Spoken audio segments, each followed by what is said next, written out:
السلام علیکم ورحمۃ اللہ وبرکاتہ۔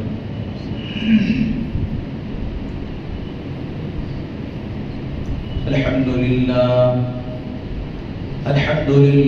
نحمده ونستعینه ونستغفره ونؤمن به ونتوکل علیہ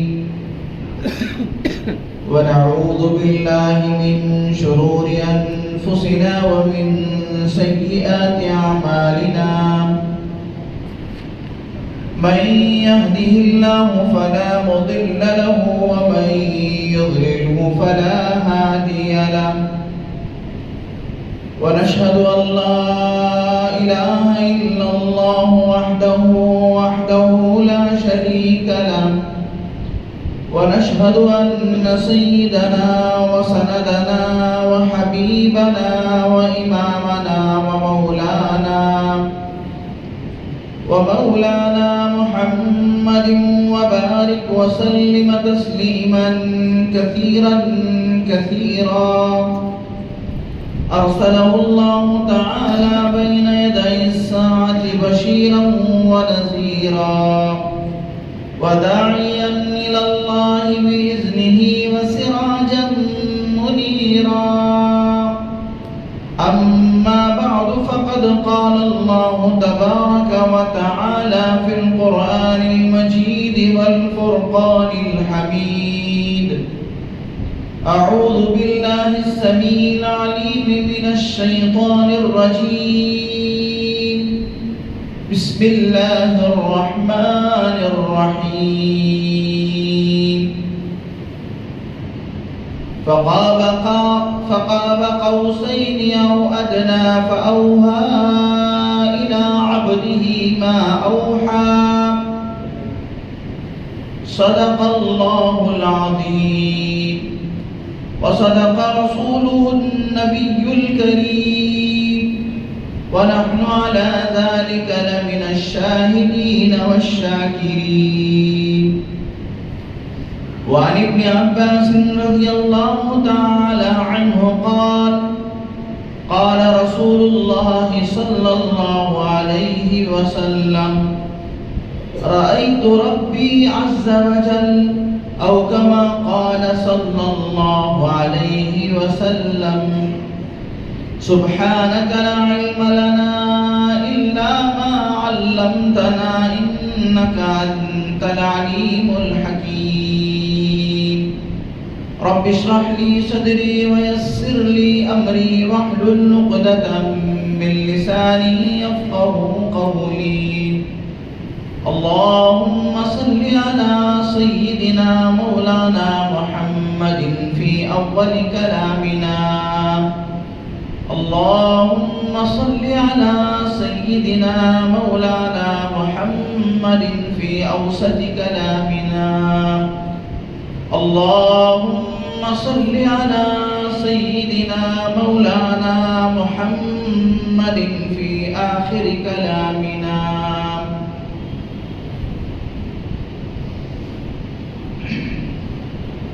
ہر قسم کی تمام تعریفیں، تمام بڑائیاں اور بزرگیاں خدا رب ذوالجلال کے لیے جس کی خدائی میں کوئی شریک نہیں۔ وہ اکیلا پروردگار ہے، اس کا کوئی ساجی اور ہمسر نہیں، وہ ہمیشہ سے ہے اور ہمیشہ رہے گا۔ ہم سب اس کے کمزور اور ناتواں بندے ہیں، وہ ہمارا خالق و مالک، پالنہار اور پروردگار۔ ہر پل ہر لمحہ کروڑا کروڑ انگنت لاتعداد زمین کے ذرات سے بڑھ کر آسمان کے تاروں سے زیادہ درود و سلام محسن انسانیت، فخر موجودات، خلاصہ کائنات، خاتم النبیین، شفیع المذنبین، رحمت للعالمین، محبوب کبریا محمد مصطفیٰ احمد مجتبی حضرت رسول پاک صلی اللہ علیہ وسلم پر یا رب صلی وسلم دائما ابدا علی حبیبک خیر الخلق کلہم۔ معزز سامعین اکرام، فرزندان اسلام، بہت ہی قابل قدر بزرگوں اور دوستوں، شعبان کا مہینہ شروع ہو چکا ہے۔ شعبان المعظم کا مہینہ بہت ہی برکتوں والا مہینہ ہے۔ اس مہینے کی فضیلت اور بزرگی کے لیے اتنا کافی ہے۔ امام الانبیاء، محبوب کبریا حضرت محمد الرسول اللہ صلی اللہ علیہ وسلم نے فرمایا، شعبان شہری، شعبان یہ میرا مہینہ ہے۔ جس مہینے کی نسبت امام الانبیاء حضرت محمد الرسول اللہ صلی اللہ علیہ وسلم سے ہو جائے تو اس مہینے کا کیا پوچھنا۔ بڑا ہی برکت والا مہینہ ہے۔ اللہ تبارک و تعالی ہم سب کو اس کی قدر کی توفیق عطا فرمائے۔ گزشتہ جمعہ میں آپ حضرات کے سامنے واقعہ معراج کا خلاصہ پیش کر رہا تھا۔ واقعہ معراج کے اندر جو دو حصے پائے جاتے ہیں، ایک حصہ بیت اللہ سے لے کر بیت المقدس تک کا، مکہ مکرمہ سے ارض فلسطین تک کا حصہ ہے، جس کے لیے اللہ تبارک و تعالی نے حضرت جبرائیل اور میکائیل علیہ السلام کے ساتھ جنت کی سواری براق کو بھیجا تھا۔ اس حصے کا نام قرآن نے اسرا کہا ہے، اور اس درمیان میں اس سفر کے اندر جو کچھ واقعات پیش آئے، مختصراً میں آپ حضرات کے سامنے گزشتہ جمعہ پیش کرنے کی کوشش کیا۔ چنانچہ اللہ کے نبی صلی اللہ علیہ وسلم کو بہت سارے مناظر دکھائے گئے۔ اللہ کے نبی صلی اللہ علیہ وسلم نے ان لوگوں کے حشر کو بھی دیکھا جو نماز میں سستی کرتے ہیں، اور پھر اللہ کے نبی صلی اللہ علیہ وسلم کا گزر حضرت موسیٰ علیہ نبینا علیہ السلام کی قبر مبارک کے قریب سے بھی ہوا، اور مختلف جگہوں کا آپ نے معائنہ کیا، اور وہاں آپ نے دوگانہ نمازیں ادا فرمائی۔ چلتے چلتے اللہ کے نبی صلی اللہ علیہ وسلم نے قوم کو دیکھا، بہت بری حالت میں ہے، ان کی شرمگاہوں پر چیتڑے بنے ہوئے ہیں، بالکل ننگے ہیں لیکن ان کی شرمگاہوں پہ چیتڑے بنے ہوئے ہیں، اور وہ لوگ بیل اور اونٹوں کی طرح پتھر اور کانٹے اور زخم چبا رہے ہیں، جس کی وجہ سے ان کے جبڑے پھٹ کر اس سے خون نکل رہا ہے۔ وہ پتھر کھا رہے ہیں، کانٹے کے درخت چاب رہے ہیں، اور جنگلوں میں اونٹ بیل بھینسوں کی طرح وہ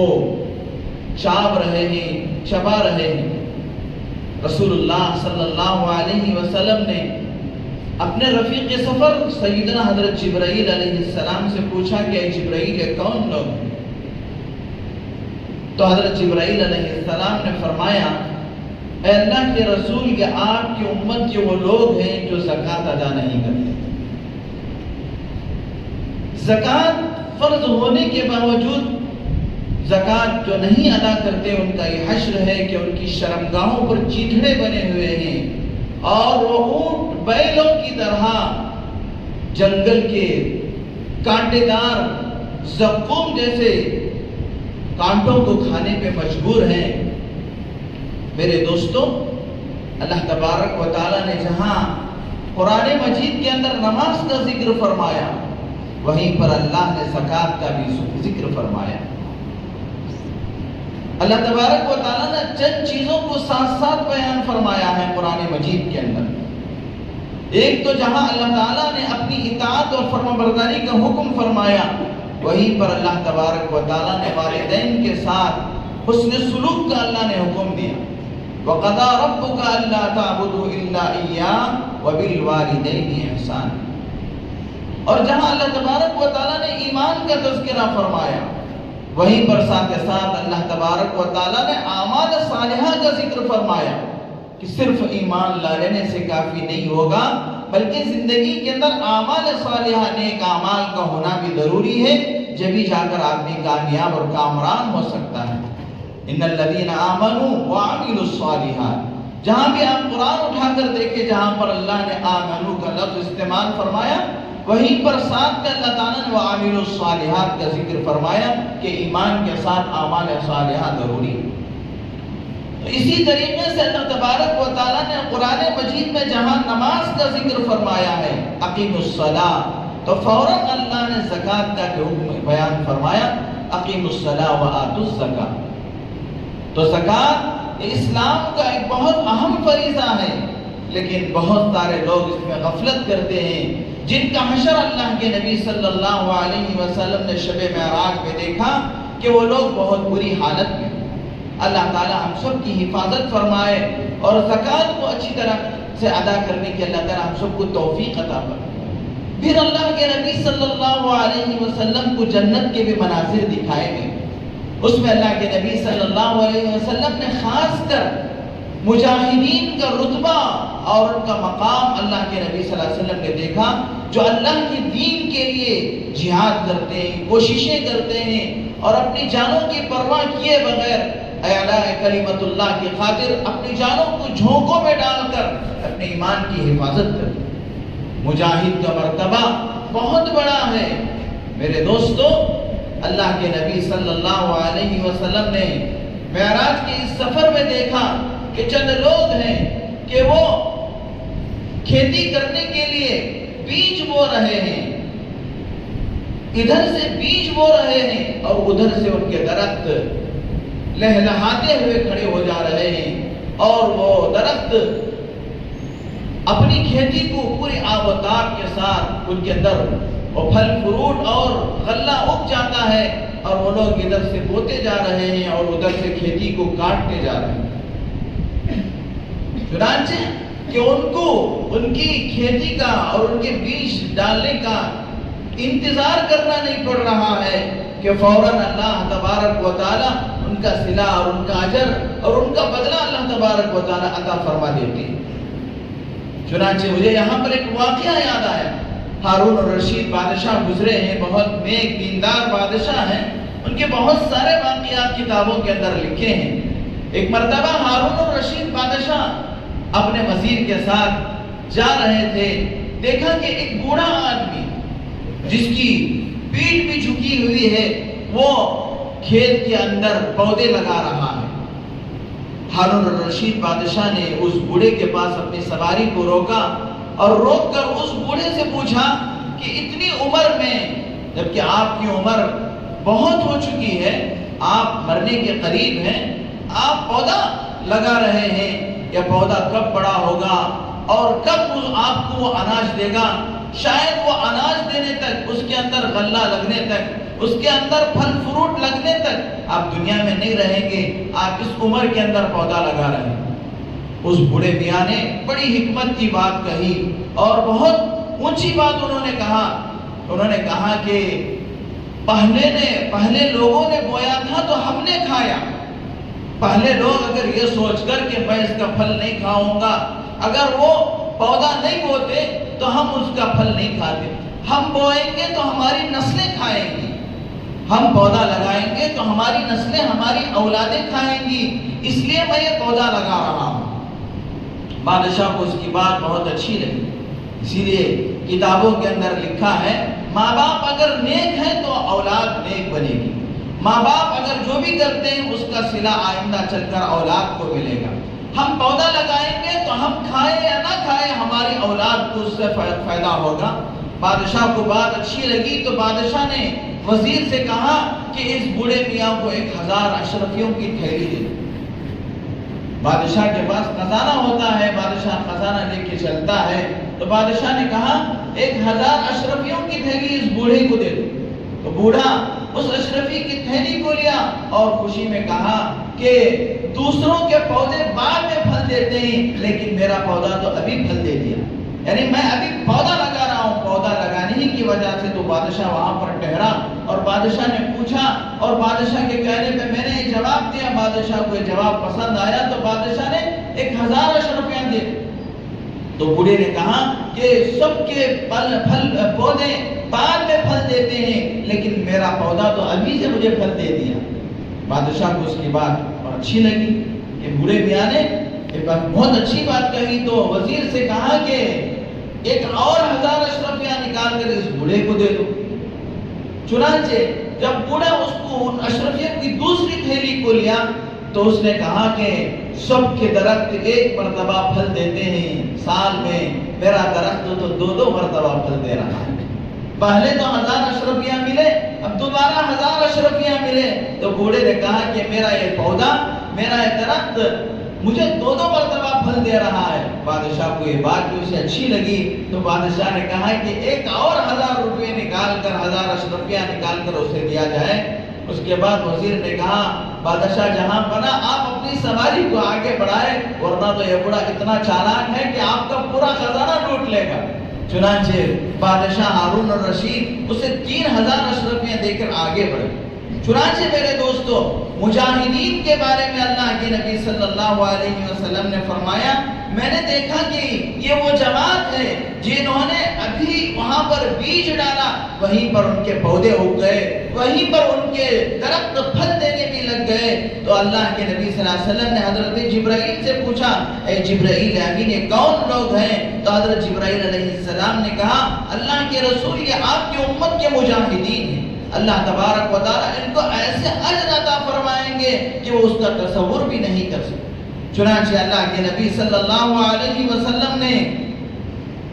اس شان کے ساتھ بیت المقدس کے اندر تشریف لے گئے. آپ علیہ السلام بیت المقدس کے قریب پہنچے, اپنی سواری براق سے اترے تو حضرت جبرائیل علیہ السلام نے اللہ کے نبی صلی اللہ علیہ وسلم کی سواری کو اس پتھر سے باندھا جس پتھر سے حضرات انبیاء علیہ السلام اپنی سواریوں کو اپنے اپنے وقت میں باندھا کرتے تھے. اور یہ بھی روایتوں میں ملتا ہے کہ حضرت جبرائیل علیہ السلام اپنی انگلی سے اس کا سوراخ کیے, یعنی اس پتھر کے اندر پہلے ہی سے شاید وہ سوراخ رہا ہوگا, مٹی وغیرہ اس میں جم گئی ہوگی. حضرت جبرائیل علیہ السلام نے اپنی انگلی سے اس میں سوراخ کر کے آپ کی سواری براق کو اس میں باندھ دیا. اور اللہ کے نبی صلی اللہ علیہ وسلم جب بیت المقدس کے اندر تشریف لے گئے تو اللہ کے نبی صلی اللہ علیہ وسلم اس شان کے ساتھ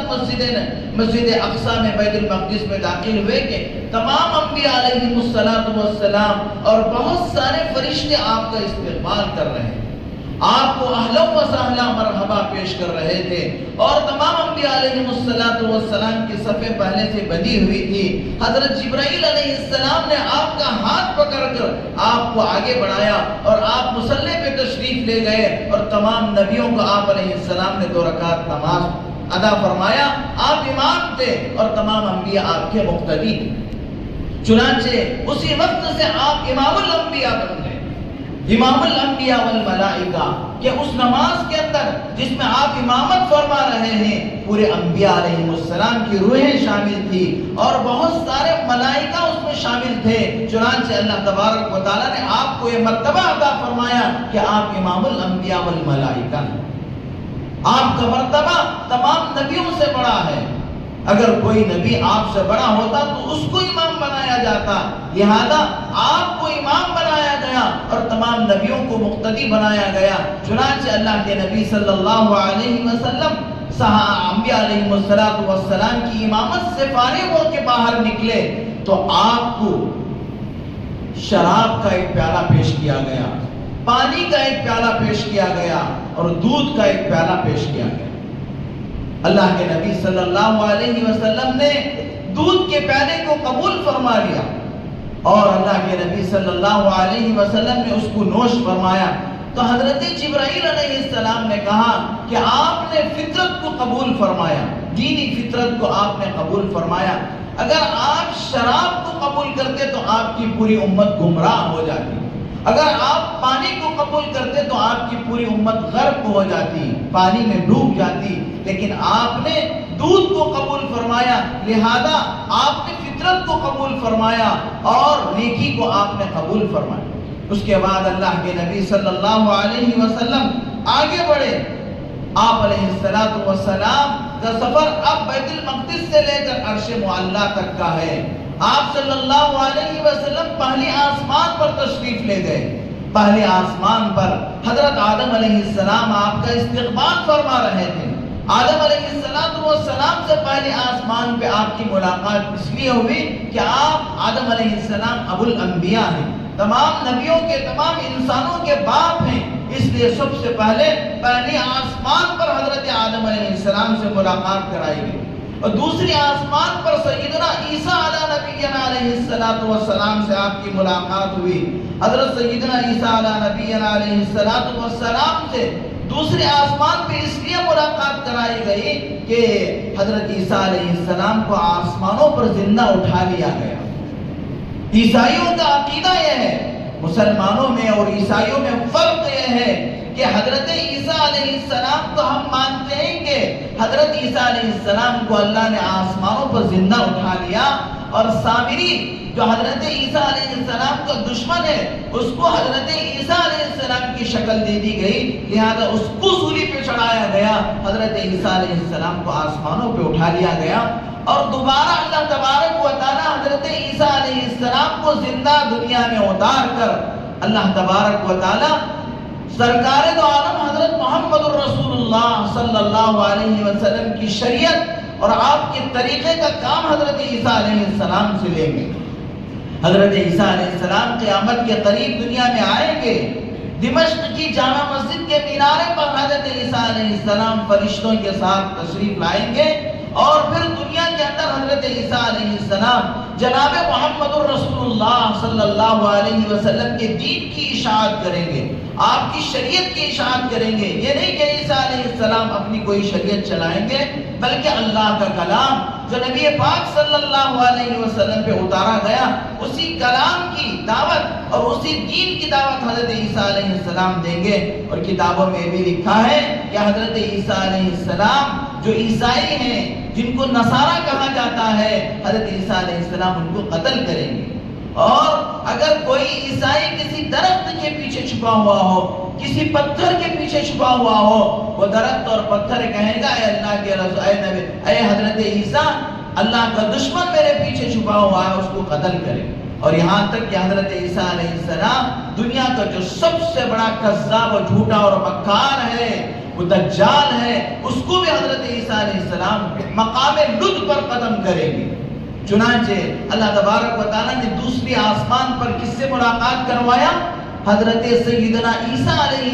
نبینا علیہ السلام،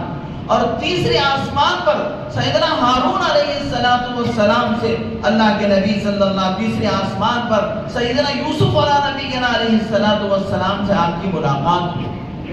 اللہ تبارک و تعالیٰ نے یوسف علیہ السلام سے تیسری آسمان پر اللہ کے رسول سے اس لیے ملاقات کروایا کہ حضرت یوسف علیہ السلام کو بھی ان کے بھائیوں نے ستا کر ان سے دشمنی کر کے ان کو کنویں میں ڈال دیے تھے، لیکن حضرت یوسف علیہ السلام نے صبر کیا، جس صبر کے نتیجے میں اللہ نے حضرت سیدنا یوسف علیہ السلام کو مصر کا بادشاہ بنایا، اور ان کے بھائیوں کو آپ کے جوتوں میں، آپ کے قدموں میں لا کے بٹھایا۔ اللہ تبارک و تعالیٰ نے یہ اشارہ فرمایا، آپ کی قوم آپ کو ستائے گی، آپ کو پریشان کرے گی، لیکن ان کے ساتھ آپ وہی معاملہ فرمانا جو کہ حضرت یوسف علیہ السلام نے اپنے بھائیوں کے ساتھ فرمایا، لا تثریب علیکم اليوم اذهبوا وانتم الطلقاء، آج تم پر کوئی پکڑ نہیں ہے، میں تم سب کو چھوڑ دیتا ہوں، تم آزاد ہو۔ چنانچہ اللہ کے نبی صلی اللہ علیہ وسلم نے فتح مکہ کے دن بھی وہی کام انجام دیا جو حضرت یوسف علیہ السلام نے اپنے بھائیوں کے ساتھ کیا۔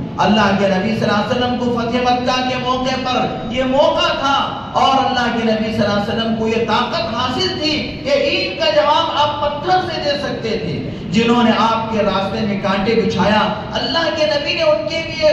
پھولوں کے گلدستے پیش کیے، جنہوں نے آپ کے ساتھ دشمنی کی آپ نے ان کو کلیجے سے لگایا، اور اللہ کے نبی نے فرمایا آج جو ابو سفیان کے گھر داخل ہو جائے گا اس کو امان ہے، آج جو اپنے گھر کے اندر چلا جائے گا اس کو امان ہے، آج کسی سے بدلہ نہیں لیا جائے گا، بلکہ جنہوں نے ہم کو تکلیف دی، جنہوں نے ہم کو پریشان کیا۔ میرے دوستو دور یاد کیجئے، مکے کا دور، اللہ کے نبی صلی اللہ علیہ وسلم صحن حرم میں ہیں، آپ کے پیٹھ پر اونٹ کی اوجڑی کو لا کر ڈالا گیا، آپ کے راستے میں کانٹے بچھائے گئے، اور وہ بوڑھیاں جو آپ کے سر پہ کچرا ڈالتی تھی، آپ علیہ السلام کی بیٹیوں کو طلاق دیا گیا، اور آپ علیہ السلام پر اذیتوں کے پہاڑ توڑے گئے، لیکن اللہ کے نبی صلی اللہ علیہ وسلم نے فتح مکہ کے دن نے فرمایا آج تم سب کے سب آزاد ہو، جو ایمان لے کر آئے گا اس کو پورا امان دیا جائے گا، جو اپنے گھر کے اندر بیٹھ جائے گا اس سے چھیڑ چھاڑ نہیں کی جائے گی۔ اللہ کے نبی صلی اللہ علیہ وسلم سے تیسری آسمان پر اللہ تبارک و تعالیٰ نے سیدنا یوسف علیہ السلام سے ملاقات فرمائی، اور چوتھی آسمان پر ادریس علیہ السلام سے ملاقات ہوئی۔ ادریس علیہ السلام یہ ایسے پیغمبر ہیں جنہوں نے دنیا کے اندر سب سے پہلے خط و کتابت کا سلسلہ شروع فرمایا۔ یہ جو کچھ تحریریں ہیں، رائٹنگیں ہیں، لکھنے والے ہیں، قلم چلانے والے ہیں، اس کے سب سے پہلے موجد سیدنا ادریس علیہ السلام۔ یہ اشارہ اس بات کی طرف تھا کہ آپ مدینہ جا کر دنیا کے تمام بادشاہوں کی طرف آپ خطوط روانہ کریں گے، دعوت کے خطوط روانہ کریں گے، لوگوں کو دنیا بھر کے بادشاہوں کو آپ اسلام کی دعوت دیں گے۔ چنانچہ اللہ کے نبی صلی اللہ علیہ وسلم نے اپنے زمانے ہی کے اندر خطوط لکھ کر فارس کے بادشاہ کو بھیجا، قیصر و کسریٰ کو بھیجا، اور روم کے بادشاہ کو خط بھیجا، اسلام کی دعوت دی۔ حضرت سیدنا ادریس علیہ السلام سے اللہ تبارک و تعالیٰ نے چوتھی آسمان پر ملاقات فرمائی، اور پانچویں آسمان پر سیدنا ہارون علیہ السلام ملاقات کی۔ ہارون علیہ السلام سے اللہ تبارک و تعالیٰ نے اس لیے ملاقات فرمایا کہ ہارون علیہ السلام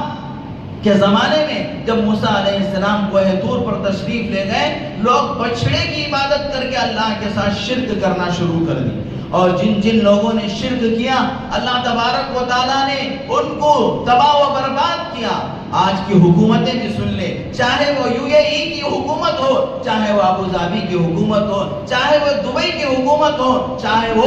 عرب کی حکومت ہو، یہ لوگ صرف چوغے سے مسلمان ہیں، ورنہ ان کا تعلق یہود و نصارہ سے ہے۔ یہ یا تو یہود و نصارہ سے براہ راست ان کے تعلقات ہیں، یا پھر ان کی پرورش یہودی عورتوں نے کی ہے، جس کی وجہ سے وہاں فلسطین کے بچے کٹ جاتے ہیں اور فلسطین کے بچے شہید ہو جاتے ہیں، جس پر ان کو ایک لفظ بولنے کی ان کے اندر سکت و طاقت نہیں ہے، اور ہندوستان کے اندر مساجد کو توڑ کر مندریں بنائی جاتی ہیں، اور ہندوستان کے مساجد کو قبضہ کیا جاتا ہے، تو UAE کے بادشاہ کی زبان سے ایک لفظ نہیں نکلتا، جبکہ دبئی کے اندر یہاں کے پردھان منتری کو بلا کر مندر کا افتتاح کراتا ہے، تو کیا سمجھیں گے ہم لوگ یہ چوغے سے مسلمان ہیں، ورنہ میرے دوستو ان کے اندر کفر و شرک بھرا ہوا ہے، ان کو کفر سے محبت ہے، ان کو شرک سے محبت ہے۔ اللہ کے نبی نے فرمایا جو بھی شرک اختیار کرے گا اللہ تبارک و تعالیٰ ایسی قوموں کو دیر سویر ہلاک و برباد کریں گے، ایسی قومیں برباد ہو جائیں گی۔ بس یہ عرب جو کہ کفر و شرک کی طرف مائل ہو رہے ہیں، انہوں نے اپنے آپ کو تباہ و بربادی کی طرف ڈھکیل رہے ہیں اور نحوست کی طرف ڈھکیل رہے ہیں۔ چنانچہ میرے دوستوں ایسی چیزوں کو دیکھ کر ہمارا ایمان اور پختہ ہونی چاہیے، اللہ تبارک و تعالیٰ کی توحید پر ہم کو اور جمنا چاہیے کہ اللہ کے نبی صلی اللہ علیہ وسلم کے زمانے میں کیسا شرک سر چڑھ کر بول رہا تھا، لیکن اللہ نے سارے شرک کو ختم فرما دیا، سارے کفر کو اللہ نے ختم فرما دیا۔ شرک جتنا بڑھ چڑھ کر بولتا ہے میرے دوستو سمجھ جاؤ اس کی موت قریب ہے، اس کا خاتمہ قریب ہے۔ لہذا میرے دوستو یہ حالات جو ہم پر آ رہے ہیں، ان حالات سے ہم کو ڈرنا نہیں ہے، بلکہ ایک چیز کی طرف ہم کو توجہ دینا ہے، وہ یہ ہے کہ اپنا ایمان مضبوط کریں، اپنے اعمال کو درست کریں، اس لیے کہ ہماری مسلمانوں کی ایک تاریخ ہے، اس سے زیادہ شدید حالات مسلمانوں پر آئے ہیں۔ تاتاریوں کے زمانے میں ایسے شدید حالات تھے، ایک مسلمان کو کھڑا کر کے تاتاری عورت کہتی تھی کہ یہیں پر کھڑے رہنا، میں گھر سے تلوار لا کر تیری گردن اڑا دوں گی۔ اس مسلمان کو مجال نہیں ہوتی تھی کہ وہ وہاں سے ہٹے، لیکن میرے دوستوں ایک دن آیا کہ وہ بھی ختم ہو گئے اور اللہ کا دین باقی رہا۔ یہ اللہ تبارک و تعالیٰ نے جو دین و ایمان ہم کو عطا فرمایا ہے، یہ ختم ہونے کے لیے نہیں ہے۔ یہ ختم ہو گیا تو دنیا ختم ہو جائے گی۔ جب تک ایک اللہ والا، ایک بھی اللہ اللہ کہنے والا رہے گا، اللہ تبارک و تعالیٰ سورج اور زمین آسمان کے نظام کو برابر باقی رکھیں گے۔ چنانچہ یہ شرک جو سر چڑھ کر بول رہا ہے، اس سے ہمیں گھبرانا نہیں ہے، بلکہ اپنے ایمان کو مضبوط کرنے کی فکر کرنا ہے۔ ہاں یہ ضرور ہے، اس میں ٹھس پھسے ایمان والے بہ جائیں گے، اپنے ایمان کو ختم کر کے اللہ کی نافرمانی بول کر اپنے اوپر اللہ کے عذاب کو لازم کر لیں گے۔ جو لوگ مضبوط ایمان والے رہیں گے، اللہ ان کو ثابت قدمی عطا فرمائے گا اور اللہ ان کی مدد فرمائے گا۔ لہذا میرے دوستو، اپنے ایمان کو مضبوط کرنے کی ضرورت ہے، اپنے اعمال کو درست کرنے کی ضرورت ہے۔ ان حالات میں مسلمان صرف ایک بات کی طرف توجہ دے اور ایک بات کی فکر کرے کہ میرا ایمان کیسا ہے، میرے اعمال کیسے ہیں۔ جو آدمی صرف فرائض پر اکتفا کر رہا ہے، چاہیے کہ وہ تہجد کی نماز کا پابند بن جائے۔ چاہیے کہ جو آدمی صرف جمعہ پر اکتفا کر رہا ہے، اس کو چاہیے کہ 5 وقتہ نمازوں کا وہ پابند ہو جائے، اللہ کے دین کو اپنے دل سے لگا لے، ورنہ اس خطرناک دور میں کون کیسے چھٹے گا پتہ نہیں چلے گا، کس کا ایمان لالے پڑ جائے گا پتہ نہیں چلے گا۔ چنانچہ چھٹے آسمان پر اللہ تبارک و تعالیٰ سیدنا موسیٰ علیہ نبینا علیہ السلام سے اللہ نے ملاقات کروائی۔ موسیٰ علیہ السلام نے ملک شام کے اندر جہاد کیا تھا،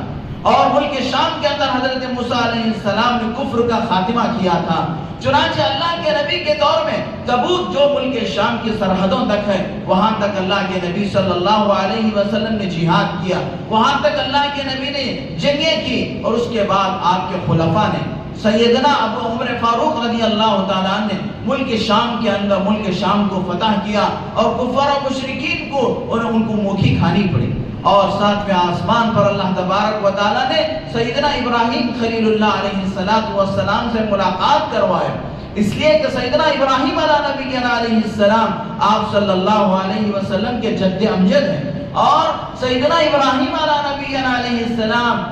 معمار کعبہ ہیں، بانی کعبہ ہیں، تو آپ محافظ کعبہ ہیں، کعبے کی حفاظت کرنے والے آپ ہیں، کعبے کے بنانے والے حضرت ابراہیم علیہ السلام ہیں۔ پھر اللہ کے نبی صلی اللہ علیہ وسلم سدرۃ المنتہا پر تشریف لے گئے، اور اس کے آگے اللہ کے نبی صلی اللہ علیہ وسلم نے صریف الاقلام کے پاس تشریف لے گئے۔ صریف الاقلام وہ جگہ ہے جہاں پر تقدیر لکھنے والے قلمیں لکھ رہے ہیں کس کی تقدیر کیا ہے، کس کا نصیبہ کیا ہے، وہ تمام اللہ کے نبی صلی اللہ علیہ وسلم نے ان قلموں کی آواز کو آپ نے سن کر، جب آپ صریف الاقلام میں پہنچے تو وہاں سے آپ کے لیے ایک دوسری سواری لائی گئی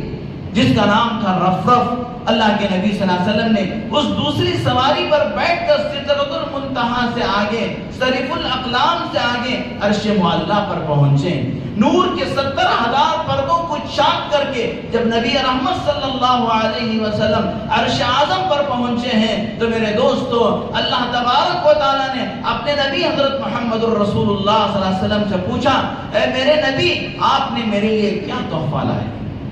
آپ ساتوں آسمان زمین سے تشریف لائے ہیں، ساتوں آسمان کو پار کر کے، سدرۃ المنتہا کو پار کر کے، صریف الاقلام کو طے کر کے عرش معلیٰ پر آپ پہنچے ہیں، تو آپ کیا لائے؟ اب اللہ تبارک و تعالیٰ کی بارگاہ میں اللہ کے نبی پہنچے ہیں، تو اللہ کے نبی صلی اللہ علیہ وسلم نے فرمایا، التحیات للہ والصلوات والطیبات، تمام زبانی عبادتیں، زبان سے جو کچھ عبادت ہو سکتی ہے، اللہ کا ذکر، قرآن کی تلاوت، تمام زبانی عبادتیں، تمام بدنی عبادتیں، بدن سے جو عبادت ہو سکتی ہے نماز، اور اسی طریقے سے حج وغیرہ وغیرہ تمام بدنی عبادتیں، اور تمام مالی عبادتیں، مال سے جو عبادت ہو سکتی ہے، زکوٰۃ، صدقہ، خیرات، وہ سب کے سب آپ کے لیے۔ جب اللہ کے نبی صلی اللہ علیہ وسلم نے کہا کہ تمام زبانی عبادتیں، تمام بدنی عبادتیں، تمام مالی عبادتیں آپ کے لیے ہیں، تو اللہ نے فرمایا السلام علیک ورحمۃ اللہ، السلام علیک ایھا النبی ورحمۃ اللہ وبرکاتہ۔ زبانی عبادتوں کے بدلے آپ کے لیے سلامتی ہے، بدنی عبادتوں کے لیے ورحمۃ اللہ میری رحمت تمہارے لیے ہے، اور مالی عبادتوں کے لیے میری برکتیں تمہارے لیے۔ چنانچہ میرے دوستو، اللہ کے نبی صلی اللہ علیہ وسلم نے فرمایا، حضرت عبداللہ ابن عباس رضی اللہ تعالیٰ عنہ کی روایت ہے، اللہ کے نبی نے فرمایا رأیت ربی عز وجل، میں نے اپنے پروردگار کو اپنی آنکھوں سے دیکھا۔ اللہ تعالیٰ سے دعا ہے کہ اللہ تبارک و تعالیٰ ہم تمام کو امام الانبیاء حضرت محمد الرسول اللہ صلی اللہ علیہ وسلم کی کامل اتباع کی توفیق عطا فرمائے، اور یہ شعبان کا مہینہ جو شروع ہو چکا ہے اس میں ہم سب کو اللہ تعالیٰ عبادات کی طرف اور اللہ کی مرضیات کی طرف مائل ہونے کی توفیق عطا فرمائے، کہیں سنی باتوں پر عمل کی توفیق عطا فرمائے۔ وآخر دعوانا الحمد للہ رب العالمین۔